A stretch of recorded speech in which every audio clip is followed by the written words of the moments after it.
Next आपके पास subset y of x is said to be compact if y is compact with relative topology। ठीक है, ये सब space topology भी इसको कहते हैं, रिलेटिव टोपोलॉजी भी ऑलरेडी इसको डिफाइन कर चुके हैं।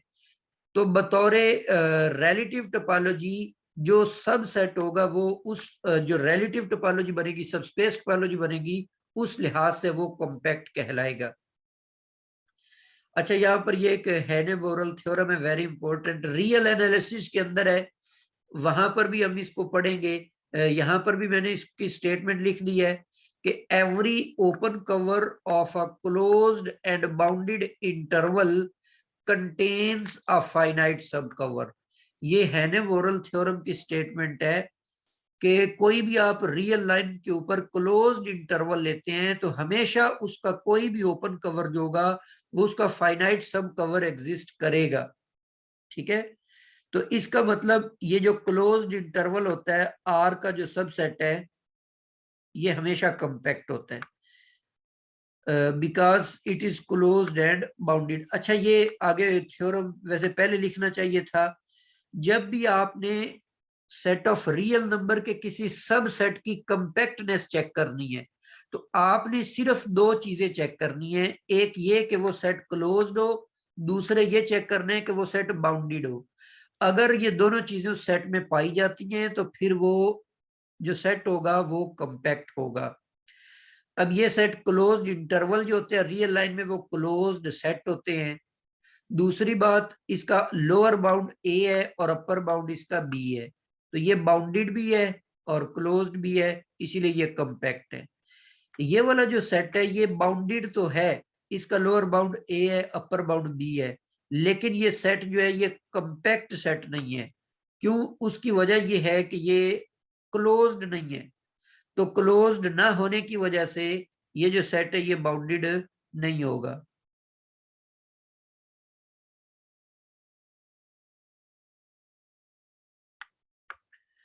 जी, इसी तरह ये ओपन इंटरवल आ गया, ये भी क्लोज ना होने की वजह से कंपैक्ट नहीं है। ये जो सेट है ये क्लोज तो है लेकिन ये बाउंडेड नहीं है, इस वजह से ये कंपैक्ट नहीं है। सेट ऑफ नेचुरल नंबर भी क्लोज होता है लेकिन इसमें ये बाउंडेड नहीं है, अपर बाउंड इसका एग्जिस्ट नहीं करता, तो ये भी कंपैक्ट नहीं होगा।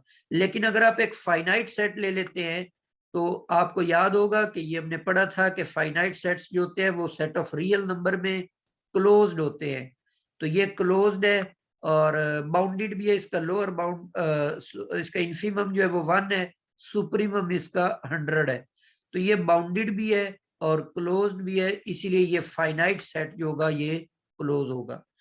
तो यहाँ पर हमने ये चीज देखी, सेट ऑफ रियल नंबर में अगर कोई सेट फाइनाइट होगा तो वो कंपैक्ट होगा, और दूसरे अगर वो क्लोज्ड इंटरवल होगा तो वो भी कंपैक्ट होगा। इसके अलावा जो बाकी सारे हैं वो कंपैक्ट नहीं होंगे।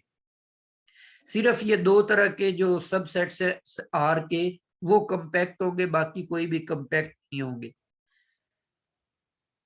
जी, थ्योरम नंबर 1 है, in any topological space a finite subset is compact. तो ये बात हम ऑलरेडी कर चुके हैं। Any subset of a compact set may not be compact. अगर कोई सेट कंपैक्ट है तो उसका जो सबसेट है ना लाजमी नहीं वो भी कंपैक्ट हो। जैसे मिसाल हम ले लेते हैं कि ये क्लोज्ड इंटरवल है तो ये बाउंडेड और क्लोज होने की वजह से ये कंपैक्ट है, लेकिन इसका जो सबसेट है ओपन इंटरवल ये कंपैक्ट नहीं होगा क्योंकि ये क्लोज्ड नहीं है, इस वजह से। तो ये हमारे पास एक एग्जांपल है कि कंपैक्ट सेट जो होता है उसका जो सबसेट होता है वो कंपैक्ट लाजमी नहीं है कंपैक्ट हो। इसी तरह सेकंड थ्योरम है, the property of being a compact set is not hereditary property. ये अभी ये ऊपर ही एग्जांपल आपके पास मौजूद है कि एक कंपैक्ट सेट था, आपने उसका एक सब सेट लिया तो वो तो कंपैक्ट नहीं है, तो इसका मतलब ये हेरिडिटरी प्रॉपर्टी नहीं है। इसी तरह the property of being a compact space is closed hereditary property. Closed hereditary property मैंने आपको पहले भी बताया था कि इसका मतलब ये होता है कि अगर एक कंपैक्ट सेट है तो उसका जो क्लोज्ड, हर सेट तो उसका कंपैक्ट नहीं होगा, हर सबसेट, लेकिन जो सबसेट उसका क्लोज्ड होगा ना, वो कंपैक्ट लाजमी होगा। इसी को मैंने दूसरे लफ्जों में भी थ्योरम नंबर 4 की शक्ल में राइट कर दिया है कि एवरी क्लोज्ड सब space of a compact space is compact space. तो ये दोनों थ्योरम्स की स्टेटमेंट्स का मतलब जो है वो सेम है जी। नेक्स्ट आपके पास है फाइनाइट इंटरसेक्शन प्रॉपर्टी।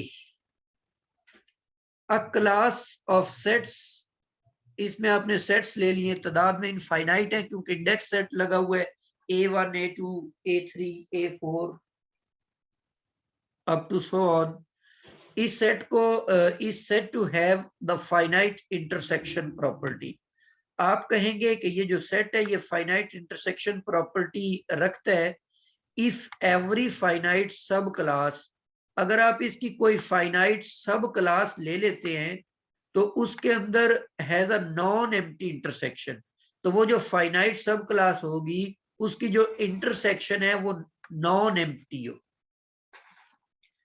आपने सेट्स की एक कलेक्शन ली, उस कलेक्शन को आप कहेंगे कि वो कलेक्शन, वो जो कलेक्शन है वो क्या करती है, फाइनाइट इंटरसेक्शन प्रॉपर्टी रखती है उस सूरत में जब उस सेट में से फाइनाइट तादाद में मेंबर्स उठाए और उन मेंबर्स की इंटरसेक्शन जो है वो नॉन एम्प्टी आ जाए। जैसे मिसाल के तौर पे नीचे एक एग्जांपल है, मैंने इंटरवल लिया 0 से 1 तक, इसको रियल लाइन की मदद से समझते हैं।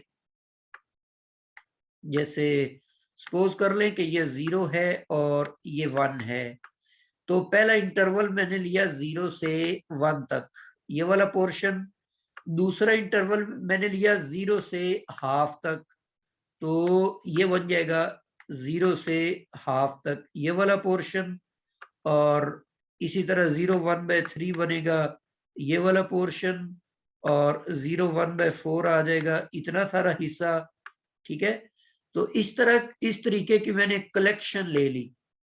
अब ये जो सेट है इसकी अब कोई भी फाइनाइट तादाद में मेंबर्स लेते हैं, जैसे 0A1 ले लिया, 0A2 ले लिया, 0AM ले लिया आपने, तो इनकी जो कलेक्शन होगी, ये जो इन तमाम के अंदर सबसे छोटा इंटरवल होगा वो उस इंटरवल के, क्योंकि कॉमन जो होगा ना, कॉमन जैसे ये मैंने 0 से 1/4 तक बनाया हुआ है, तो वो जो सबसे छोटा इंटरवल होगा कॉमन वो आ जाएगा। तो इसका मतलब इसकी जो इंटरसेक्शन है वो नॉन एम्प्टी होगी। तो ये वाला जो कलेक्शन आपने ली है ओपन इंटरवल्स की, ये फाइनाइट इंटरसेक्शन प्रॉपर्टी को रखती है। इसी तरह नीचे मैंने एक और भी एग्जांपल ली हुई है, इसको भी आप थोड़ा सा देखिएगा। ये एग्जांपल भी इसको समझने के लिए। नेक्स्ट हमारे पास कुछ इंपॉर्टेंट रिजल्ट्स हैं। A topological space X is compact if and only if every class of closed sets, अगर आप कोई भी closed sets की एक कलेक्शन लेते हैं which satisfies the finite intersection property, तो वो जो क्लास आप लेंगे क्लोज सेट्स की वो फाइनाइट इंटरसेक्शन प्रॉपर्टी को सेटिस्फाई करती हो। itself has a non empty intersection, उसकी अपनी जो इंटरसेक्शन है वो नॉन एम्प्टी आए, जो खुद है, मतलब उसकी फाइनाइट, ये जो आपने सेट्स लिए हैं एफ आई, इनकी फाइनाइट कलेक्शन जो है वो भी नॉन एम्प्टी इंटरसेक्शन रखे, और ये खुद भी सारे के सारे जो हैं ये नॉन एम्प्टी इंटरसेक्शन रखें जी। Similarly continuous image of a compact space is always compact. क्या मतलब इसका, इसका मतलब ये है कि यहाँ पर सपोज आपने एक टोपोलॉजिकल स्पेस x ली और दूसरी तरफ आपने एक और टोपोलॉजिकल स्पेस y चूज कर ली, और यहां से हमने एक मैपिंग डिफाइन कर ली, ये मैपिंग। तो सपोज इस मैपिंग का जो इमेज है ये वाला पोर्शन f ऑफ x बन जाता है, तो ये जो f ऑफ x इमेज होगा इसका, ये भी कंपैक्ट होगा। अगर x कंपैक्ट है तो इस कंटिन्यूअस फंक्शन के अंदर ये जो मैपिंग इसकी बनेगी, ये जो इमेज है इसका ये भी कंपैक्ट होगा। Similarly homeomorphic image of a compact space is compact. इसका मतलब ये बना कि ये compactness is a topological property. Homeomorphic image जो होता है, ये दोनों थ्योरम्स जो हैं इनके स्टेटमेंट का एक ही मतलब है। Every compact subset of a Hausdorff space is always close. अगर आपको T2 स्पेस दी हुई है तो उसका जो हर कंपैक्ट सबसेट होगा ना वो क्लोज ही होगा। इसकी एग्जांपल आप देख सकते हैं, जैसे मिसाल के तौर पे T2 स्पेस की कोई एग्जांपल जो जैसे R ही आप ले ले, बल्कि R तो कंपैक्ट नहीं होता, बहरहाल इसकी कोई एग्जांपल भी आप देख लीजिएगा। आगे थ्योरम नंबर 6 है, every closed subset of a compact Hausdorff space is itself compact and Hausdorff. इसी तरह every compact Hausdorff space is also normal space and every compact Hausdorff space is regular space. तो ये results आपने याद रखने हैं for MCQs जी। Next आपके पास 9th रिजल्ट है, every continuous bijective function from a compact space x to a Hausdorff space y is necessarily a homeomorphism. ठीक है, मतलब एवरी इसी तरह 10th रिजल्ट है, every compact subset of Rn is closed and bounded. जो आपने R के ऊपर रिजल्ट बनाया था ना, तो ये तमाम n की तमाम वैल्यूज के लिए, R के लिए, R स्केल के लिए, R क्यूब के लिए ये चीज होल्ड करती ही करती है। जैसे एक मिसाल आपको दे देता हूं, जैसे हमने ये सेट चूज कर लिया R स्क्वायर के अंदर एक्स वाई और x square plus y square, ये लेस आर इक्वल टू 1 ले लेते हैं आप, तो ये क्लोज्ड भी है, ये बाउंडेड भी है, इसीलिए ये जो सेट है ये कंपैक्ट है। ये सेट जो है ये कंपैक्ट सेट होगा क्योंकि ये क्लोज्ड भी है, ये बाउंडेड भी है। लेकिन अगर इसमें आप इक्वालिटी ना लेते तो ये बाउंडेड तो हो जाता लेकिन क्लोज ना होता, उस सूरत में ये कंपैक्ट नहीं होना था। A continuous real valued function defined on a compact space is bounded and attains its bounds। इसका क्या मतलब? इसका मतलब ये है कि जैसे मिसाल के तौर पे ये आपने एक कंपैक्ट स्पेस ले ली X,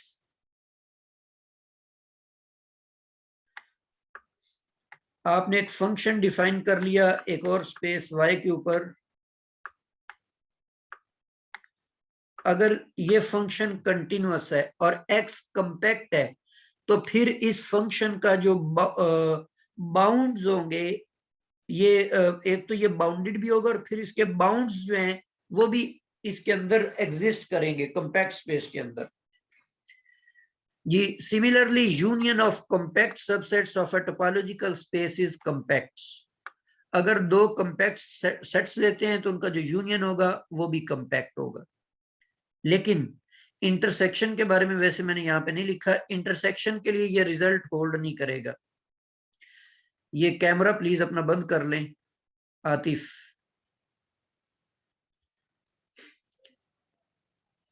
जी। दो कंपैक्ट स्पेसिस का जो यूनियन है वो ऑलवेज कंपैक्ट होता है, इंटरसेक्शन जो होता है वो लाजमी नहीं कंपैक्ट हो। तो दो कंपैक्ट सेट्स का इंटरसेक्शन कब कंपैक्ट होगा? जब वो दोनों क्लोज भी हो और कंपैक्ट भी हो जी। Topological product X Y is compact if and only if both X and Y are compact. इसी को हम प्रोडक्टिव प्रॉपर्टी भी कहते हैं। तो इन दोनों स्टेटमेंट्स का एक ही मतलब बनेगा। यहाँ पर एक एग्जांपल है कि विच, अच्छा ये टाइम जो खत्म होने वाले सेशन का, तो आपने दोबारा उसी लिंक पर क्लिक करके दोबारा उसको ज्वाइन कर लेने। Which of the following subset of R is compact. इसके अंदर आपने बताना है कि कौन से जो सबसेट्स हैं वो कंपैक्ट हैं। तो अब इसमें अगर आप इसको देखें तो इसका एक ही लिमिट पॉइंट होता है जो कि 0 होता है, वो इसमें कंटेन नहीं करता। तो इसका मतलब है कि ये सेट बाउंडेड तो है लेकिन ये क्लोज नहीं है, इस वजह से ये सेट जो है कंपैक्ट नहीं है। 0-1 इंटरवल है तो ये क्लोज ना होने की वजह से ये भी कंपैक्ट नहीं होगा। लेकिन ये जो सेट है ये अपने लिमिट पॉइंट को अपने अंदर कंटेन कर रहा है, इस वजह से ये क्लोज भी होगा और बाउंडेड भी है, तो ये वाला सेट जो है ये कॉम्पैक्ट सेट है।